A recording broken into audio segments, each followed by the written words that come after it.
വിഴിഞ്ഞം തുറമുഖം ട്രയൽ റണ്ണിന് പൂർണ്ണസജ്ജമെന്ന് മന്ത്രി വി.എൻ. വാസവൻ.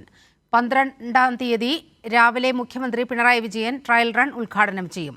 ഈ വർഷം അവസാനത്തോടെ തുറമുഖത്തിന്റെ ആദ്യഘട്ടം കമ്മീഷൻ ചെയ്യാനാകുമെന്നും മന്ത്രി. ഒരു കാര്യം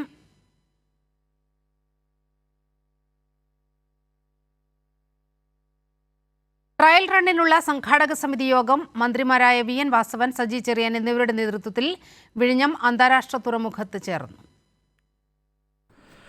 3000-ഓളം വരുന്ന കണ്ടെയ്നറുകളാണ് ആദ്യ ചരക്ക് കപ്പലിൽ വിഴിഞ്ഞം അന്താരാഷ്ട്ര തുറമുഖത്ത് എത്തുക.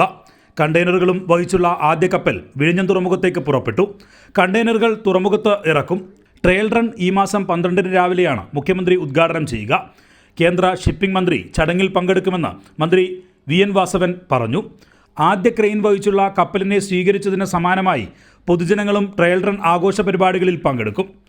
നമുക്ക് എത്തിച്ചേരുന്ന ഷിപ്പിൽ നിന്ന് ഏതാണ്ട് 1500-ഓളം കണ്ടെയ്നറാണ് വരുന്നത്. ഇവിടെ ഇറക്കാൻ തക്ക രൂപത്തിൽ നമ്മുടെ പോർട്ട് സജ്ജമായി. അതിനാവശ്യമായ ക്രെയിൻ 32 എണ്ണമായിരുന്നു ചൈനയിൽ നിന്ന് വരേണ്ടത്. 31 ക്രെയിനും എത്തിച്ചേർന്നിരിക്കുന്നു.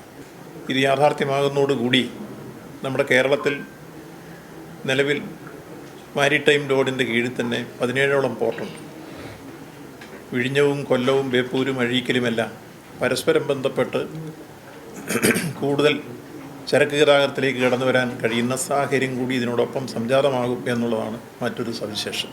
തുറമുഖവുമായി ബന്ധിപ്പിക്കുന്ന റെയിൽവേ, നാഷണൽ ഹൈവേ കണക്ടിവിറ്റികൾക്ക് കേന്ദ്രാനുമതി ലഭിച്ചതായി മന്ത്രി വ്യക്തമാക്കി. നാഷണൽ ഹൈവേ കണക്ടിവിറ്റി ഈ വർഷം അവസാനം നടക്കുന്ന ആദ്യഘട്ട കമ്മീഷനിങ്ങിന് മുമ്പ് പൂർത്തിയാക്കുമെന്നും മന്ത്രി വ്യക്തമാക്കി. കേരളത്തിന്റെ സ്വപ്ന പദ്ധതിയായ വിഴിഞ്ഞം തുറമുഖം യാഥാർത്ഥ്യത്തിലേക്ക് അടുക്കുന്നു. മുഖ്യമന്ത്രി പിണറായി വിജയൻ 12-ന് ആദ്യ ട്രയൽ റൺ നടത്തും. ഈ വർഷം അവസാനത്തോടെ കമ്മീഷൻ ചെയ്യാൻ ആകുമെന്നാണ് സർക്കാരിന്റെ പ്രതീക്ഷ. അതോടെ കേരളത്തിന്റെ വികസനത്തിൽ പുതിയൊരു പൊൻതൂവലായി മാറും വിഴിഞ്ഞം തുറമുഖം. ബിച്ചു പൂച്ചലിനൊപ്പം വിജിൻ വായാന്തോട്, കൈരളി ന്യൂസ്, തിരുവനന്തപുരം.